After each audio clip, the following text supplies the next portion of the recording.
자, 우리 이사야 49장 제목이 뭐라고 했어요? 택한 종의 축복이라고 했습니다. 택한 종의 축복. 택한 종에게는 어떤 축복을 주실 것인가?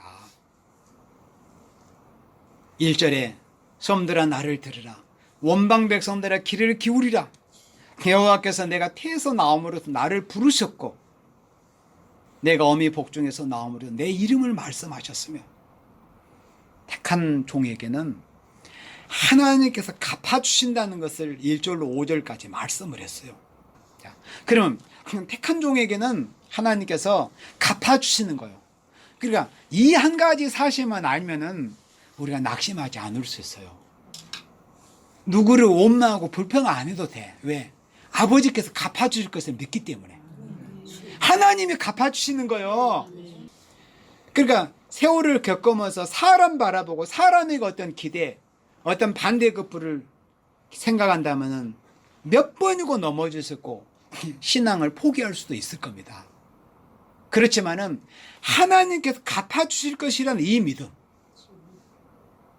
어떤 사람에게도 보상을 못 받아도 내가 누구를 위해서 희생하고 할지라도 어떤 그 희생했던 그 사람이 내게 나중에 온수가 될지라도 설령 가령 그래도 이 한 가지 사실이 있지 않으면 낙심하지 않고 끝까지 승리할 수 있는 거예요.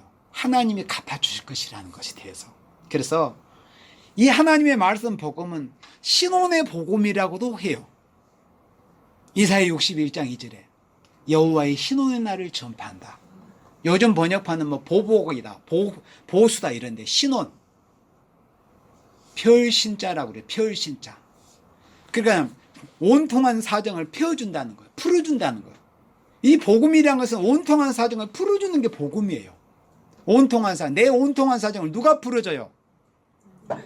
하나님이 풀어주지 누가 풀어줘요? 사람이 풀어주는 게 아니에요.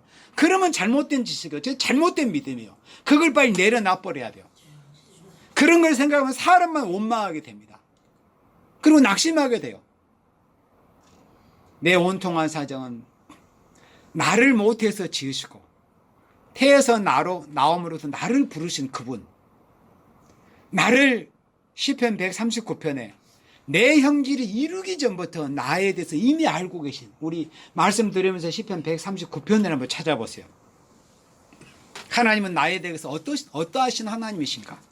하나님이 그냥 어쩌다가 그래 세상에 살고 있는 사람들이 살고 있으니까 아, 저 녀석 쓸만한데 그렇게 부르신 그런 하나님이 아니에요. 우리 하나님께서는. 우리 시편 139편, 이 시편 139편은 다윗의 시입니다. 다윗이 영장으로 한 노래예요. 다윗의 노래. 그 다윗의 심정이 그 읽혀지는 그런 시편이 바로 시편 139편인데 여기 13절부터 봐보세요. 주께서 내 장부를 지으시고 5장 6부를 지으셨다는 거. 내 이목구비 5장 6부 사지백체를 지으신 분이 누구게요? 하나님이시죠. 나의 주인이신. 내 장부를 지으시며 나의 못해서 나를 조직하셨어요. 요즘 이 우리나라 낙태죄를 폐지하는 것 때문에 얼마나 지금 이 나라가 처참하게 그렇게 무너져가는 모습이 보이지 않고 있습니까? 이미 무너졌어요, 영적으로는. 그런데 그렇게 주장하는 사람들이 시편 139편만 제대로 알고 믿고 두려움을 느낀다면 어디 낙태에 운운하겠어요. 하나님이신 고귀한 생명인데 하나님이 내 장부를 지었어. 어머니의 모태에서부터 나를 조직했어요. 그저 어쩌다가 생긴 게 아니에요. 하나님이 나를 조직하시고 그 다음에 14절에 내가 주께 감사하면 왜 하나님께 감사를 드리느냐. 다윗이 항상 요즘 쉽게 하는 말로 평탄한 길만 걸었던 그런 분이 아니에요. 세상 사람들 요즘 뭐 꼭길 걸었다 그런 표현들을 하더라고요. 그건 어떤 속된 표현이긴 하지만은 다윗은 결코 그런 길을 걸었던 분이 아니에요. 다윗은 가장 가까운 자기 장인, 자기 아버지 장인에게 죽임을 당할 뻔한 그런 생명의 위협을 여러 번 당했었고 또 일국의 왕이기도 했었잖아요. 사울이. 또 육적으로는 자기의 장인이었고 자기 가족, 자기 장인에게 죽임을 당하고 쫓김을 당하는 그런 방랑자 유배 생활도 했었고 그리고 그뿐만 아니라 자기가 사랑했던 그런 생명들에서 배신을 당하고 그렇게 험악한 그런 세월 가운데서도 하나님이 자기를 지켜주심에 대해서 늘 감사를 드렸던, 그래서 여기 내가 주께 감사하면 나를 지으심이 신묘막측하십니다. 다윗이 항상 모든 것이 어려움 없이 평탄한 가운데 있어서 이렇게 감사한 게 아니었다니까요. 사무엘 상하를 읽어보면 다윗이 어떤 길을 걸었는가를 거기에 다 기록이 되어 있어요. 그런데도 이렇게 하나님께 감사하며 찬양을 드리고 있어요. 나를 지으심이 신묘막측하십니다. 정말 신비스럽습니다. 내 이 조갑지만한 이 머리로 하나님이 나를 왜 이렇게 지으셨는가 도저히 깨달을 수 없고 헤아릴 수 없습니다. 신묘막측하십니다. 주의 행사가 기이함을 내 영혼이 잘 압니다. 우리의 영혼이 이제는 우리 의식뿐만 아니라 내 영혼이 하나님이 하시는 것을 아는 생명이 돼야 돼요. 우리가 항상 어린아이, 젖만 먹는 어린아이의 그런 수준이 아니라. 그래서 어린아이 때는 우리 예수님 만날 때 엄마 아빠 뭘 주세요 이렇게 구합니다. 그러나 사람이 나이가 들면 부모한테 뭘 달라고 말을 걸고 구하는 게 아니라 어머니 아버지 뭐가 필요하십니까? 아버지의 뜻이 뭐예요? 어머니 뜻이 뭐예요? 이렇게 하잖아요. 기도라는 게 그런 거예요. 어렸을 때는 하나님 뭘 주세요, 뭘 다주세요 이렇게 하지만 우리가 신앙이 장사하고 영적으로 장사하면 하나님께 뭘 달라는 게 아니라 아버지 뜻이 뭡니까? 아버지 뜻이 무엇입니까? 아버지 뜻을 저에게 알게 해주세요. 제가 받들겠습니다. 순종하겠습니다. 이렇게 되는 겁니다. 그래서 나를 지으심이 신묘막측하심이라 주의 행사가 기이함을 내 영혼이 잘 압니다. 이제 우리 모두가 하나님이 하시는 그 일, 나에 대해서 하나님이 나에게 어떤 계획을 가지고 계셨는가, 내게 어떤 계획을 가지고 계시는가를 제대로 알아야 돼요. 우리가 기도와 말씀을 통해서, 우리의 삶을 통해서 분명히 하나님이 내게 특별히 계시하고 계시고, 계시라는 것은 성경은 특별히 계신데 내게도 하나님께서 삶 속에서 계시해 주시는 게 있어요. 그걸 느껴야 돼요. 또 사물을 통해서도 로마서 1장 20절 말씀대로 만물이 하나님의 신성이 충만하다고 그랬어요. 또 내게 대해서도 직접적으로 하나님이 보시는 그런 계시가 있는데 왜 우리는 그것을 다 온전히 보지를 못하냐? 그만큼 어두워져 있기 때문에 그런 겁니다. 내 눈에 빛이 어두워져 있으면 하나님이 내가 어떤 계시를 보여주기, 이 시간도 말씀을 통해서 여러분들에게 말씀이라는 이 구조를 통해서, 말씀을 통해서 여러분들에게 뭔가 이 시간도 계시해 주고 계실 겁니다. 여러분 각인에게 계시해 주십니다. 하나님께서 이 말씀을 통해서, 이 예배를 통해서, 이 성회를 통해서 그걸 느껴야 됩니다. 다윗처럼 내 영혼이 잘 압니다. 이제는 하나님 뜻 모르겠어요. 하나님 뜻 뭐예요? 이런 게 아니라 이제 알겠습니다. 주님의 뜻을 제가 아둔하고 우둔하고 이 머리가 아둔해서 제가 지금껏 아버지의 뜻을 온전히 알지를 못했지만 이런 말씀을 통해서 제가 아버지의 뜻을 알겠습니다. 순종하겠습니다. 15절에 내가 은밀한 데서 지음을 받고, 하나님께서 우리를 어머니 못해서 지으실 때는 사람의 것을 다 보지 못하잖아요. 요즘 무슨 초음파로 이렇게 하지만 그것은 그냥 사람들이 육신으로 보지는 모습뿐이지 하나님께서 그 생명의 신비를 이렇게 하셔가지고 이루시는 것은 어떤 뛰어난 과학도 그것을 밝혀낼 수가 없는 거예요. 하나님의 창조의 능력이고 창조의 신비인 거예요. 창조의 능력, 창조의 신비, 하나님만이 아시는 거예요. 그래서 내가 은밀한 곳에서 지음을 받고 땅의 깊은 곳에서 기이하게 지음을 받을 때, 내가 어머니 뱃속에서 기이하게 지음을 받는 걸 시적으로 이렇게 표현을 하고 있습니다. 기이하게. 우리 한 생명 한 생명은 정말로 천하를 주고도 바꿀 수 없이 고귀한 생명들. 왜? 내 아버지께서, 내 주인께서 나를 기이하게 지으셨거든. 하나님이 정말 한 생명 정말 고귀하게 기이하게 지으셨어요. 한 생명 한 생명 얼마나 개성적으로 지으셨어요. 요즘 지식이 없고 믿음이 없는 사람들은 무슨 세상 연예인처럼 나 만들어주세요. 그러면 사람들이 우스갯소리로 그런 말 하잖아요. 천국에 가기는 갔어. 그런데 예수님이 너 누구니? 나는 널 그렇게 만들지 않았는데 너 왜 그렇게 됐어? 우스갯소리로 그런 말 하잖아요. 그게 뼈있는 농담이긴 하지만은 하나님 우리 각 사람을 정말 다 아름답게 지으셔서 하나님은 정말 보기에도 아까우실 거예요. 그렇게 우리를 아름답게 지으셨다니까요. 하나님은 개성이 이렇게 하나님 예술가예요.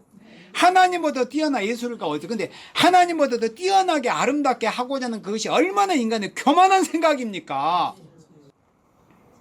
내가 은밀한 데서 지음을 받고 땅의 깊은 곳에서 귀하게 지음을 받는데 나의 형체가 주의 앞에 숨기지 못한 하나님은 이미 다 알고 계셨어요. 내 형체가 이미 이루어지기 전에도 하나님 앞에는, 하나님의 계획 안에는 우리의 모습이 어떻게, 코는 어떻게, 눈은 어떻게, 다 하나님 앞에 숨길 수 없이 하나님 당신의 주관대로 우리를 만드신 거예요. 당신의 뜻대로.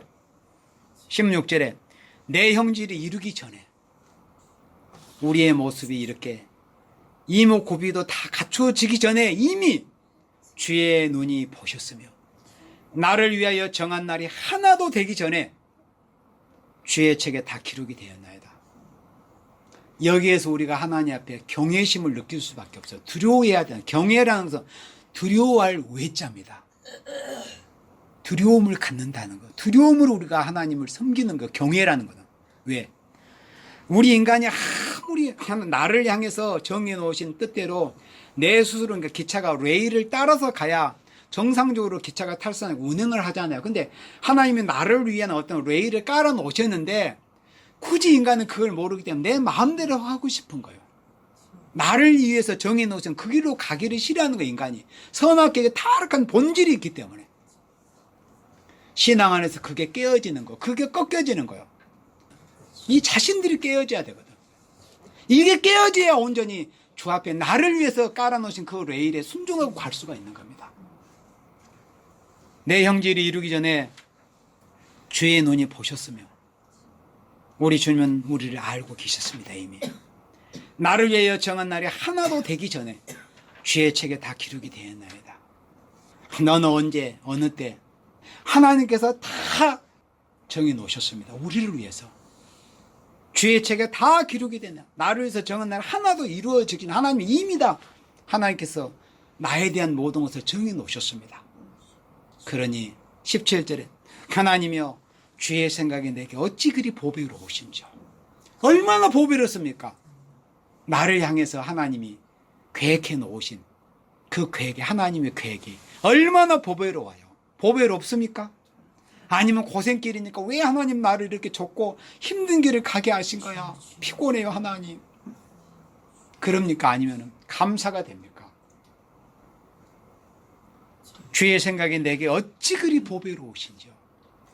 하나님께서 나에 대해서 계획해 놓으신 모든 것은 정말 지금 짧은 순간, 짧은 정말 티끌만한 거 하나라도 정말 보배로운 것들입니다. 하나님 완전하신 분이잖아요. 하나님의 완전성을 믿으시죠, 여러분들? 하나님의 완전성을 믿으신다면은 하나님께서 내게 대해서 정해 놓으신, 계획해 놓으신 그 일에 대해서 정말 보배롭게 느껴지게 되는 거예요. 내가 어찌 그리 주의 생각이 내게 어찌 그리 보배로우신지, 그 수가 어찌 그리 많은지, 하나님의 하신 그 계획이 우리에게 대해서 보배로우신지, 내게 보배로우셨던 그 하나님의 은혜가 정말 수로 헤아릴 수가 없구나. 내게 올해 이럴 때는 어떤 은혜를 베풀어 주셨는가, 또 어제는 어떤 은혜를 베풀어 주셨는가, 바로 이 시간 좀 전에 내가 어떤 은혜를 베풀어 주셨는가, 그 수가 너무 많아서 헤아릴 수가 없는 거예요. 그 수가 어찌 그리 많은지요. 한번 헤아려 봐요. 헤아릴 수 없습니다. 내게 베푸신 그 은혜를.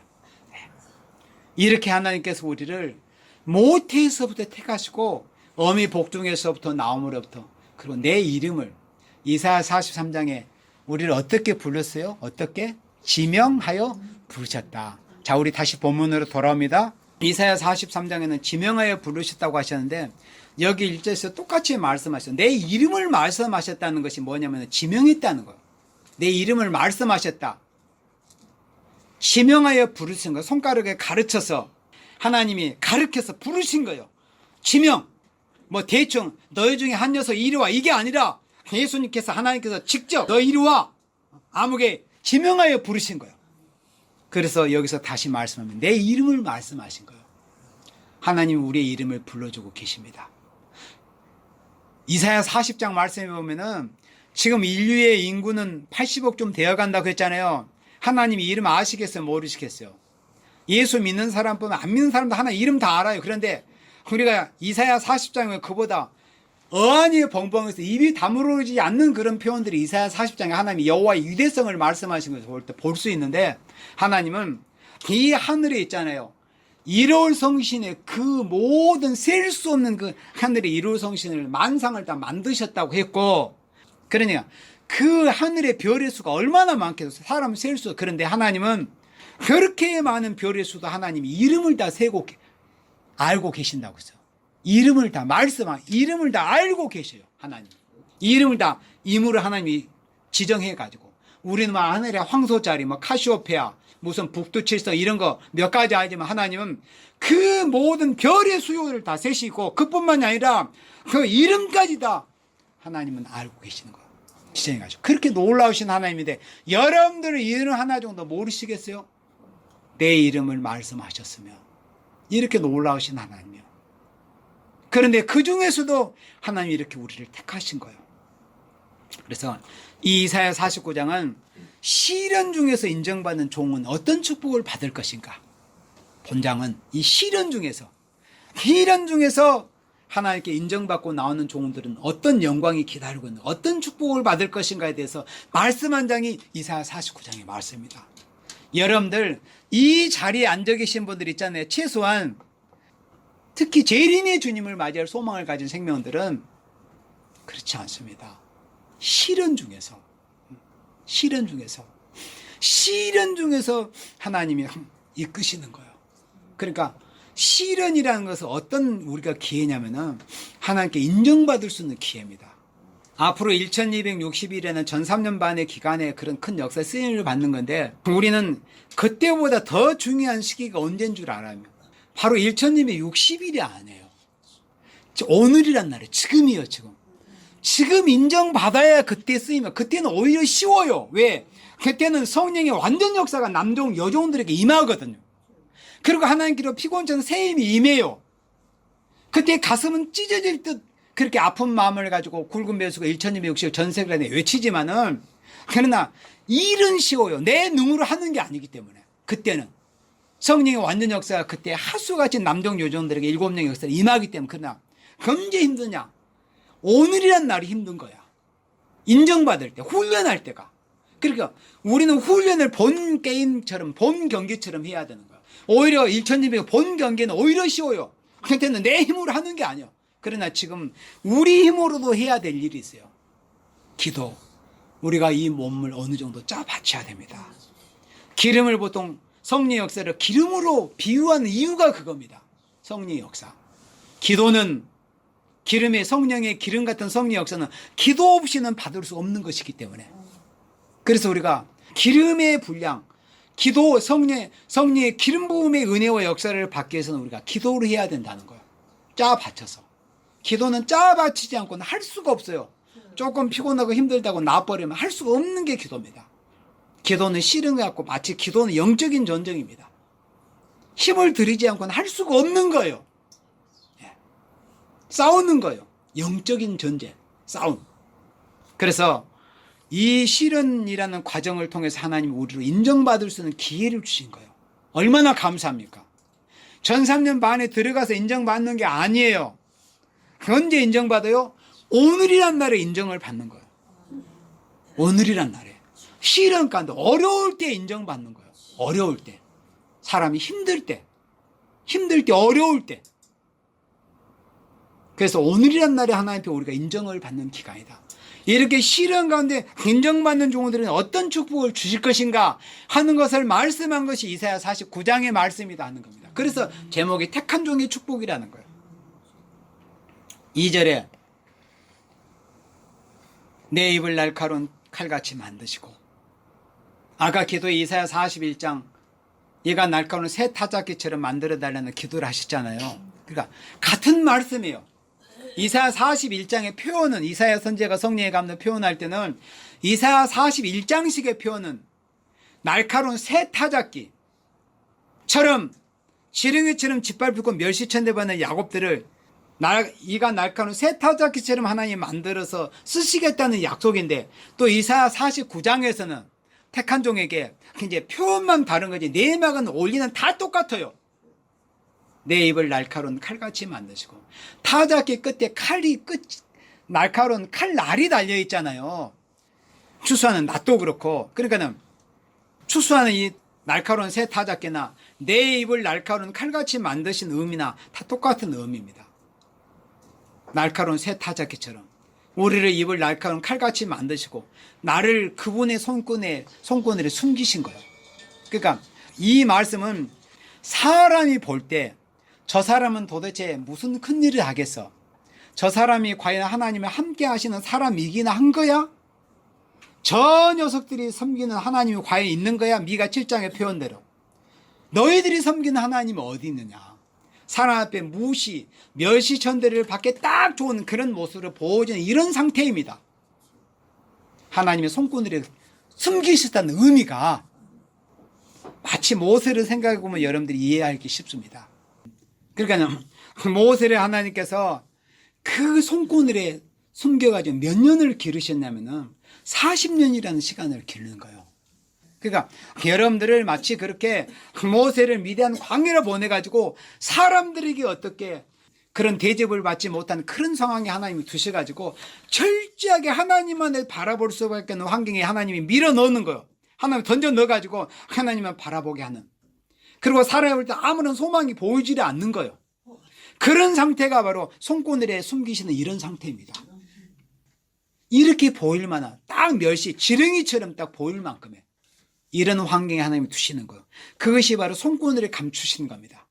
그리고 그런 손권을에 감춰두시는 것만 아니라 나로 마강한 살을 만들어 그 전통에 감추시고 마강한 살을 하나님이 만드시는 거예요. 손권을에 감춰 있을 때. 그래서 우리가 이렇게 1260이라는 전 3년만에 그때 이제 우리가 세상에 드러날 때고 그 전 기간이 하나님 우리를 손권을에 감추어서 기르시는 기간이요.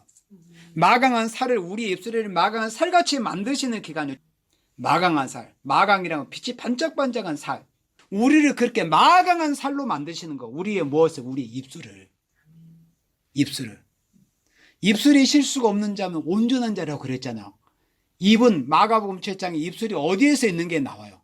우리 속에, 사람 속에 있는 게 나오거든. 그러니까 입술을 통해서 그 사람의 인격을 어느 정도는 우리가 달아볼 수 있는 거예요. 필요 없는 말을 하지 말고, 불필요한 말로 시간 낭비하지 말고, 어떤 말도 되게 그냥 시간이나 끌어가지고 오래 빼려고 하지 말고, 될 수 있는 대로 간단 명료하게 하고, 딱 정리해서 또 말하는 그런 훈련도 우리가 스스로 해야 되고, 아까우니까. 우리는 하나님의 사람들 그렇게 입술의 훈련이 스스로 돼야 돼요. 그래야 이 말씀이 응해요. 나를 마강한 살로 만드시고, 그 다음에 전통에 감추시고, 전통은 화살통에 우리를 감춰놓은 거야. 하나님의 전통에 지금 감춰놓고 이 화살로 감춰놓으신 거야. 아무나 화살을 어느 때는 아무 때나 뽑아가지고 쏘게 하시는 게 아니에요. 마치 그러면 잘못하면 모세처럼 돼버립니다. 하나님께서 전통에 감춰놓으시는데 그때는 우리가 훈련 받을 때요. 지금은 저나 여러분들이 훈련 기간입니다. 훈련 받을 때 그때 인정받아요. 아무나 올림픽 대표 국가대표로 내보냅니까? 아니잖아요. 훈련의 성적에 가장 뛰어난 상위 몇 명을 내보내잖아요. 그러니까 오늘은 이 싫은 기간 동안 우리가 마지막 해돋는 편에서 시작이 될 동방 역사는 인류의 대표 선수들입니다. 그 대표는 언제 선발해요? 이렇게 어려운 시기에 교회가 압박을 받고 핍박을 받고 예배도 다 드리지도 못한다고 얼마나 핑계하기 좋아요. 평소에 예배 드리기도 싫은데 예배 못 드리겠어. 얼마나 핑계하기 좋아. 그러나 우리는 살아있는 물고기는 물결에 떠밀려 내려갑니까? 아니면 물결을 치고 올라갑니까? 치고 상류로 올라가는 거예요. 지금 딱 이런 형국 아닙니까? 우리는 살아있잖아요. 생명이. 우리 영이 살아있어요. 우리는 치고 거슬러 상류까지 올라가야 돼요. 그리고 우리가 최종적으로 올라갈 마지막 제일 높은 꼭대기 어디까지 가야 돼요? 어디까지? 우리가 최고 어디를 지금 향해서 우리가 올라가고 있는 중이에요? 하나님 보좌 앞에까지. 아멘? 하나님 보좌 앞에까지 계시록 12장에 하나님 보좌 앞에까지 올라가더라. 그래 1260일 14만 4천일 되면 하나님의 보좌 앞에 올라갑니다. 그러나 아무나 그렇게 올라가는 게 아니에요. 대표 선수가 돼야 돼요. 그래 훈련에서 하나님 앞에 인정받아서. 그러나 하나님께서 쓰시기 위해서 이 제목대로 택한 종의 축복, 시련은 그냥 시키는 게 아니라 하나님께서 쓰시기로 택하셨기 때문에 시련 가운데 이끄시는 거예요. 아멘. 하나님이 쓰시려고 택하셨기 때문에. 근데 그런 시련이 보통 시련일까요? 이사야 48장을 기억해 보세요. 어떤 시련? 풀무 가운데 너를 은처럼 하지 않고 고난의 풍무에서 택하였노라. 고난의 풍무에서 택하신 거예요. 정말 사람이 견디고 감당하기 어려운 그런 시련 가운데서 하나님이 불러서 쓰신 겁니다. 아멘. 이런 길이 야곱이, 우리 조상 야곱이 가셨던 길이고, 바로 이 마지막 시대 말세의 야곱인 여러분들이 지금 가야 될 길이고, 가고 있는 길이고, 앞으로도 가야 될 길입니다. 우리를 전통에 감추시고 3절에 내게 이르시되 너는 나의 종이요. 이렇게 말씀해 주신 이 은혜 앞에 우리는 정말 입술을 땅바닥에 닿도록 우리가 엎드려야 되잖아. 제가 과연 무엇이간데, 과연 우리 하나님 여호와께서 너는 나의 종이라고 이렇게 영광스러운 칭호를 주시나이까? 저를 이렇게 지칭해 주십니까? 얼마나 감사합니까? 너는 나의 종이라고. 우리가 사람의 종이라면 그건 할 짓이 아니요. 왜 사람의 종들이 돼? 왜 사람한테 노예 생활을 해? 우리는 아닙니다. 우리는 영광스럽게도 하나님의 종이요, 천지를 창조하신 여호와의 종이요, 인류를 구원하신 그리스도 예수님의 종입니다. 우리는 성령님의 도구예요. 너는 나의 종이라고 이렇게 말씀해 주고 계시지 않습니까? 감사죠. 너는 나의 종이요. 아멘이죠. 너는 나의 종이요. 너는 나의 종이요. 너는 나의 종이요. 아멘. 우리가 항상 이렇게 해야지. 우리 주님께서 너는 나의 종이 이렇게 얼마나 우리가 황송합니까? 넌 나의 종이요 내 영광을 나타내 이스라엘이라 하셨느니라. 얼마나 영광스러운 직분 우리에게 주신 겁니까? 하나님이 과연 천지와 만물을 창조하신 그분의 영광을 위해서 우리를 택하시고 불러주셨다는 거예요. 이사야 43장 7절에서도 우리를 왜 창조하셨어요? 하나님이 이름의 영광을 위해서 우리를 창조하시고 불러주셨어요. 그걸 이사야 43장 7절에서 말씀하셨잖아요. 여기도 똑같은 말씀이요. 내 영광을 나타내 이스라엘이라 하였느니라. 여러분들의 하나님께서 사람들 하는 편으로 시시하게 뭐 쓰려고 이렇게 택하시고 지으신 게 아니에요. 적어도 천지와 만물을 창조하신 만군의 여호와, 만물을 말씀으로 창조하신 그 전능하신 분의 이름의 영광을 위해서 쓰시려고 하나님께서 여러분들을 모태에서부터 어머니 배에서부터 택하시고, 그뿐만 아니라 우리를 형질이 이루기 전에 또 에베소서 1장 4절에 보면 우리를 창세전부터, 창세전 영원한 때부터 우리를 이미 예전 가운데 택하셨어요. 무슨 목적으로? 하나님의 이름의 영광을 위해서 쓰시려고. 이 마지막 때에 여러분들을 이 마지막 하나님의 놀라운 역사에, 영광스러운 역사에 영광스러운 도구로 쓰시기 위해서 택하시고, 이렇게 정하신 때 여러분들 부르셔서 이 자리에 앉게 하신 거예요. 전도서 3장에 범사에 때가 있다. 모든 범사에 때가 있어요. 내가 마시는 잔을 마실 수 있느냐? 내가 마시는 잔을 마실 수 있느냐? 예수님이 그러시잖아요. 여러분들 마실 수 있어요? 아멘이죠? 입술에 시인 대로 됩니다. 현실은 그렇게 안 돼 있을지라도 입술에 시인 대로 결국 돼요. 요한과 야고보가 예수님이 갑자기 내가 마시는 잔을 마실 수 있나 물으셨을 때 그냥 생각 없이 마실 수 있나이다. 그 말의 내용이 얼마나 무시무시한 거, 자기 목을 내어놓는다는 그걸 모르고 대답은 했지만 결국은 입술이 시인 대로 돼가지고 야고보 사도는 실제로 헤롯에게 칼에 목뱀을 받아서 순교를 한 사도가 야고보 사도잖아요. 입의 말대로 된 거예요. 하나님의 영광을 위해서, 하나님의 경륜을 이루는 일을 위해서 너는 내 영광을 나타내 이스라엘이라 이렇게 말씀하셨습니다. 4절에 그러나 나는 말하기를 내가 헛되이 수고하였으며 무익히 공연히 내 힘을 다했도다. 그리고 하나님의 이름의 영광을 위해서 살아보려고 예도 썼고, 그럼 어떻게 하면 하나님의 뜻을 이룰까, 순종해볼까, 충성해볼까, 이런 과정에서 하나님께서 아무리 기다려도 몇 년의 세월 기다려도 하나님 응답이 없는 것 같고 정말 의심이 될 만큼의 그런 환경에까지 들어가게 된다는 거, 그때 그런 것을 이사야 선지자가 성령의 감동으로 이 말세 하나님의 종들에 대해서 그 심령을 대변해 주는 이런 표현을 한 겁니다. 이 말씀 이해를 잘하고 우리가 읽고 드려야 됩니다. 이거 자칫 잘못 이해해버리면 진짜로 잘못하고 하나님 원망하게 됩니다. 이건 하나님 원망한다는 뜻이 아니에요. 그렇게 원망할 수밖에 없는, 남들이 볼 때 그런 상황에 비춰질 만큼 그런 상황까지 이른다 이거지, 하나님 원망하거나 그런 뜻이 아니에요. 그리고 어느 정도까지냐, 내가 헛되이 수고했으면 무익히 공이 내 힘을 다했다 하였도다. 그러니까 이런 정도의 생각이 들 정도까지 이런 실현의 길이 있다는 거예요. 내가 오늘날까지 하나님을 섬기고 주를 위해서 수고했는데 보증의 열매도 없고 나은 것은 바람이다. 이사야 26장의 말씀처럼 정말 주를 위해서 순종하고 있는데 나은 것은 바람이다. 아무런 열매도 맺지 못하는 것처럼 보이고, 그럴지라도 그럴 때 이렇게 혹시 내가 헛수고하지는 않았는가. 그러나 하나님의 사랑하신 종이 하나님께 붙들림 받고 택하심을 받은 생명들이 헛수고가 어디 있어요? 헛수고 없습니다. 우리는 시행착오를 두려워하잖아요. 시행착오 두려워하지 마세요. 그 시행착오도 마지막에 결과가 오면 그 시행착오마저도 그 결과가 대변을 해줍니다. 그래, 이런 열매 맺기 위해서 네가 때로는 실수도 하기도 했었구나. 그것도 주님이 보시잖아. 어여삐 보시는 거예요. 실수를 두려워하지 말아요. 시행착오를 두려워하지 말아요. 어차피 시행착오가 있음으로 아름다운 결과가 맺어지는 거예요. 사람이 실수 없는 사람이 있습니까? 허물 없는 사람이 있어요? 부족 없는 사람 없잖아요. 그걸 두려워하냐. 그걸로 함부로 사람 판단하지 말아요. 우리는 아름다운 결과를 맺기 위해서, 그런 과정에서 혹시 내가 이렇게 자주 가끔 넘어짐을 해서 혹시 내가 이거 잘못 가고 있지 않은가, 잘못 믿지 않고 있지는 않은가, 이렇게 생각을 할 수가 있다는 거. 그렇지만 이렇게 말씀했잖아요. 결론이 중요해요. 이거는 과정이었어요. 결론이 정령이 나의 신혼이 여호와께. 결론이잖아요. 누가 우리를 신혼해 주는 거예요? 나의 신혼이 누구에게 있어요? 사람이 나에게 뭔가 갚아줍니까? 누가 갚아줘요? 성경에 여호와께. 여호와께, 나의 신혼이 여호와께 있다고 했잖아요.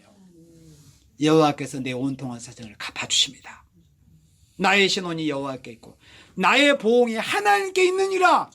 나에 대해서 모든 것을 정확하게 계산해서 갚아주실 분은 여호와 하나님이십니다. 그래서 택한 종은 하나님이 갚아주시는 거예요. 여러분들 수고가, 지난날 수고가 20년 30년 기도했는데 왜 어찌하여 기도에 응답했습니까? 걱정하지 마세요. 모든 건 때가 있습니다. 그리고 더 모아서 더 한꺼번에 더 한 몫으로 크게 영광스럽게 주시려고 그러는 거예요. 조금씩 쌓여서 더 크고 영광스럽게. 이렇게 택한 종에게는 하나님이 갚아주십니다. 나의 신혼이 누구에게 있다고요? 여호와께, 하나님께. 이 한 말씀만 기억해도 여러분들 결코 낙심하지 않고 시련을 꿋꿋이 이기고 나아갈 수가 있어요. 나의 신혼이 도대체 누구에게 있는가? 내 어떤 것에 대해서 갚아주실 분이 누구인가? 내 아버지, 내 아버지 하나님, 내 주님. 나의 신혼이 여호와께 있고 나의 보응이 나의 하나님께 있느니라. 참 인간은 너무나 어리석고 부족하기 때문에 택한 종을 실현시킬 때는 모든 것이 다 허사같이 보이기도 해요. 그러나 하나님은 그 종의 수고를 결코 헛되지 않도록 보응해 주십니다. 아멘. 그 다음에 5절입니다. 나는 여호와 보시기에 존귀한 자라. 또 여기서도 얼마나 멋진 말씀이 나옵니까? 나는 여호와 보시기에 존귀한 자라. 사람이 볼 때는 저 사람 어쩌다 저쩌다 이런 평가도 받고 비교도 당하고 그러겠지만은 적어도 하나님이 나를 보실 때 존귀한 자야. 여러분들은 하나님 여호와께서 보실 때 존귀한 자들이에요. 아멘. 나는 여호와 보시기에 존귀한 자라. 그러면 됐잖아요. 사람이 뭐라 하든지 그거 신경 쓰지 말아요. 그러면 그 사람은 사람의 종이에요. 그 사람한테 속한 존재밖에 안 되는 거예요. 어떤 사람의 말에 영향을 받고 주눅이 들고 눌림을 받고 그러면 사람의 말에 신경 쓰지 말아요. 이사야 51장의 말씀처럼 우리가 사람의 어떤 비난이나 사람의 무엇을 우리가 연연하고 압력을 받아서는 안 돼요. 적어도 나는 여호와께서 보실 때 존귀한 자다. 이사야 43장에 하나님 우리를 종말에 택한 종들 어떻게 여기신다고? 보배롭고 존귀한 종.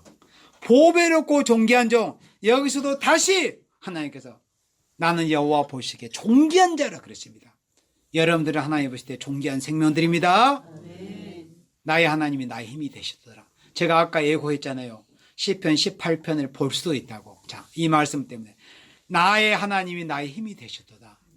말씀 들으면서 시편 18편을 여러분들 찾아보세요. 왜 그러느냐?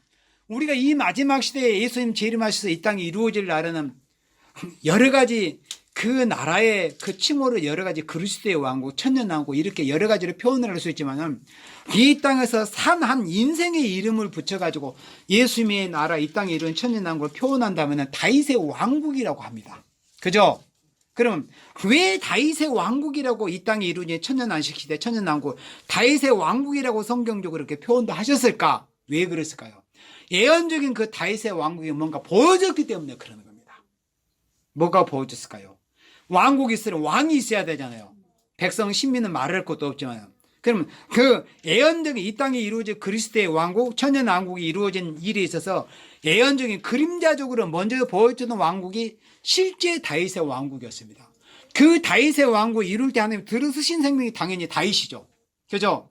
그 다윗의 신앙의 그 여정을 보면은 우리가 이 땅에 이루어진 그리스도의 나라에 들어갈 사람 종들의 그 여정이 어떠하다는 것을 볼 수가 있어요. 다윗의 발걸음을 통해서 그 발자취를 통해서. 그럼 시편 18편을 이 시간에 이렇게 보는 것은 이사야 선지자가 이사야 49장 5절에서 나의 하나님이 나의 힘이 되셨다 이렇게 하나님께 감사를 표현하고 있잖아요. 그런데 예언적인 다윗의 왕국 이루는 일에 쓰임을 받은 그 다윗이 시편 18편에 이렇게 하나님 앞에 자신의 그 일생일대를 최종적으로 마무리하는 그 감사의 기도와 찬양을 드릴 때 시편 18편에서 이렇게 말씀을 했어요. 나의 힘이 되신 여호와여.